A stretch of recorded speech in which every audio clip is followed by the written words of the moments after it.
चित्रकूट में रमी रहे रहीमन अवध नरेश, और जा पर विपदा परत है सो आवत यह देश। जी हाँ, चित्रकूट की धरती ऐसी धरती है कि यहाँ भगवान श्री राम भी पैदल नंगे पांव माता सीता के साथ, भाई लक्ष्मण के साथ ऐसे ही पहाड़ों और गुफाओं कंदराओं में अपना जीवन व्यतीत करते हुए वो आगे की यात्राओं पे शामिल रहे। तो प्रभु जब यहाँ पर आए तो किस तरह से ये शिलाएँ, किस तरह से ये जंगल उनका स्वागत करते थे, किस तरह से वो रहते थे यहाँ पे। और आज भी जो है ये जगहें, ये स्थान जो ऐसे हैं, ये हमारे सामने सबूत हैं इस तरह से चित्रकूट धाम में कि कितनी विशाल गुफाएं हैं। ये देखिए, आप देखेंगे कि किस तरह से जो है इन गुफाओं का यहाँ पे प्राकृतिक रूप से निर्माण है। कितनी विशाल सी गुफाएं हैं और कितने छोटे छोटे से पत्थर इनमें लगे हुए हैं, जिससे कि ये जो है टिकी हुई है। और ये संतों की नगरी है, तो चित्रकूट में वैसे भी काफ़ी साधु संत जो है त्रेता युग से यहाँ पे दर्शन करते रहे हैं। तो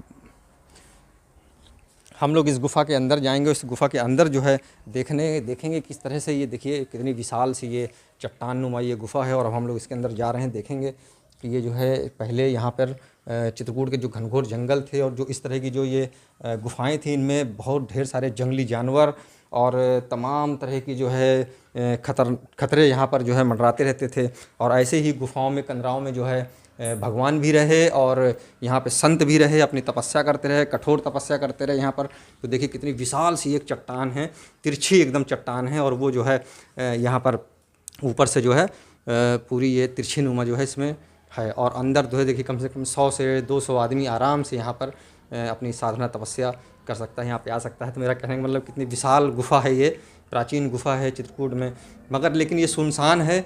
यहाँ पर कुछ एक राष्ट्रीय महत्व भी है, जिसकी वजह से यहाँ पे अभी हम देख रहे थे कि नीचे पुरातत्व विभाग वालों का एक लगा हुआ है सर्वेक्षण का, कि यहाँ पर उसको संरक्षित किया गया है। तो ये पहाड़ियाँ जो ये गुफ़ाएँ हैं, ये पुरातत्व विभाग के अंडर में हैं, उनके संरक्षित में है। लेकिन यहाँ पर जो हम लोग देख पा रहे हैं, तो ये विशाल गुफ़ा में तमाम तरह की देखिए पत्थर अभी भी, और यहाँ कुछ नक्काशियाँ हैं, कुछ बनी हुई है। मुझे लगता है अगर इस पहाड़ में और भी कुछ अगल बगल कुछ प्राचीन कालीन जो है राजाओं महाराजाओं के समय का, वो ऐसा बना हो सकता है। साथ ही यहाँ पर जो है हम लोग, तो ये एक बड़ी वाली गुफ़ा हो गई, और ये कितनी विशाल और अंदर को गहराई नुमा ये एक गुफ़ा है, और बड़ा सा है भी। एक ही सिंगल देखिए पत्थर है जो ऊपर से इसकी छत बना हुआ है, और नीचे से ये बड़े बड़े चट्टान जो है ये पूरी इन गुफ़ाओं की दीवारें हैं। तो ये हो गई एक बड़ी गुफ़ा। और ये फिर इसके बाद ये छोटा सा ये नीचे है, एक नीचे भी गुफ़ा है। तो हम लोग इस नीचे वाली गुफ़ा में भी चलेंगे। तो ये देखिए यहाँ पे भी देखेंगे तो आप भव्य तरीके से यहाँ पत्थरों की प्राकृतिक रूप से बनावट से यहाँ पे बनाई गई है। तो ये पहले घनघोर जंगल में है, तो यहाँ पे जंगली जानवर भी रहते थे। और फिर साधु संतों की फिर भक्ति का भी केंद्र स्थापित हुआ यहाँ पे। और फिर इस तरह से ये देखिए यहाँ पे देवी देवताओं की जो यहाँ पर ही मूर्तियाँ हैं शायद, क्योंकि यहीं पे ही कुछ बना हुआ था यहाँ, तो उनकी खंडित मूर्तियाँ हैं यहाँ पर रख दी गई हैं। और इसकी यहाँ पूजा अर्चना भी कुछ की जाती है। तो ये गुफ़ा है, देखिए पूरी अंदर तक ये गुफ़ा जाती है पूरी।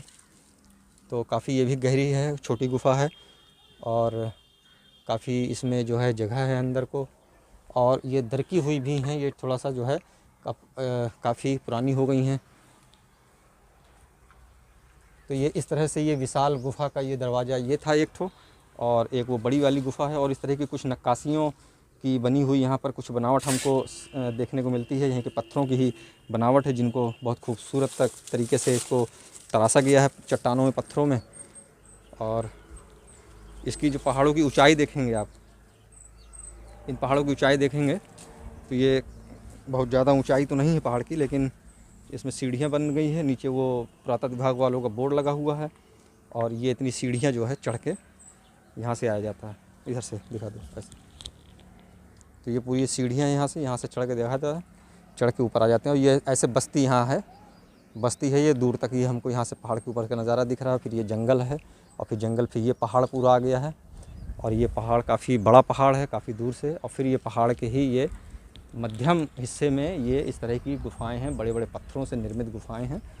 और एक छोटी गुफ़ा है जो अभी यहाँ पे हम देख रहे हैं, और एक वो विशाल बड़ी गुफ़ा है। अच्छा लगा होगा तो दोस्तों उम्मीद करते हैं कि हमारी धार्मिक यात्रा आज यहाँ पर आई कि हमने आज इस तरह के 2 दिव्य गुफाएं देखी हैं, जिसको भारत सरकार ने भी उसको संरक्षित किया है। तो निश्चित तौर पर हम जिस तरह से दिखाते हैं कि यहाँ पे साधु संत किस तरह से गुफाओं में रहते थे, जंगली जानवरों की, शेर की गुफाओं में कैसे, तो कैसी शेर की गुफाएँ भी होती थी। तो हमने वैसे प्रयास किया है कि हमने एक आध वीडियो में जहाँ संत आज भी हैं तो वहाँ की गुफाओं के बारे में भी दिखाया है। और ये यहाँ तो अगर अभी तो वीरान दिख रही हैं, यहाँ पे कोई है भी नहीं, और मगर ये जो इसकी जो भव्यता है ये ज़रूर आपने देखी कि किस तरह से यहाँ पर शेरों की गुफाएं हैं, भालुओं की गुफाएं हैं, और यहाँ भगवान श्री राम भी रहे और आज भी दिव्य साधु संत अपनी सिद्धियां प्राप्त करते हैं, साधना करते हैं। हालांकि जो चित्रकूट धाम है यहाँ दीपावली के अवसर पर यहाँ पे खास एक तरह से साधु संतों की तांत्रिक काली विद्या और तमाम तरह की सिद्धियां प्राप्त करने के लिए दुनिया भर से यहाँ पर साधु संत आते हैं, और ऐसे जंगलों में, पहाड़ों में, गुफाओं में जाकर वो अपनी काली सिद्धियां हों, चाहे वो सफ़ेद सिद्धियां हों, चाहे जिस तरह की वो जो भी वो भजन अपना करना चाहते हैं तो वो अपना इन्हीं जंगलों में जो है वो अपना करते हैं। तो ये था पूरा हमारा इस कार्यक्रम का, ये कि ये गुफाएं थी और वीरान पड़ी हैं, सूनी पड़ी हैं, कितनी भव्य, और आप देख सकें कि गुफाएं क्या होती हैं असल में। जो जंगल के अंदर जो गुफाएं होती हैं वो किस तरह से होती हैं और कैसे वहाँ पे लोग भजन कर सकते हैं। सोचिए कि अगर आपको यहाँ 24 घंटे, 12 घंटा, 6 घंटा बिताना पड़े और फिर अगर उसमें रम गए और यहाँ पर आपने जीवन बिता दिया तो कितनी शांति और आध्यात्मिक का एक अनुभव होगा, ईश्वर की प्राप्ति होगी। निश्चित तौर पर उसके कल्पना भी शब्दों से नहीं की जा सकती है। तो हमारा उद्देश्य बस यही था कि साधु संतों को, जो संत की सेवा चल रही थी, सत्संग चल रहा था, उसके साथ ही कुछ ऐसे दिव्य स्थानों को भी आप लोग दर्शन कर लें, देखते जाएं कि किस तरह से जो है जंगल, क्योंकि ये ऐसी चीज़ें नहीं हैं कि आपको रोज़ कहीं ना कहीं कोई बताने वाला मिल जाएगा, कोई टीवी पे दिखाने वाला मिल जाएगा, कुछ नहीं मिलेगा। ये अब ऐसी है कि अब ये तो दिखाई जाएंगी या तो धीरे धीरे विलुप्त हो जाएंगी। तो ठीक है, जब तक सरकारें इस तरह की थोड़ा बहुत अगर संरक्षण कर लेती हैं तो बहुत अच्छी बात है। तो ये फ़िलहाल 2 गुफाएं थीं, और अभी हम लोग थोड़ा सा और अपने आप से देख लेंगे, टहलेंगे कि और कुछ यहाँ क्या बना हुआ है, देखेंगे। तो वो होगा तो इसके वीडियो के बाद हम आपको उसी में दिखाते रहेंगे।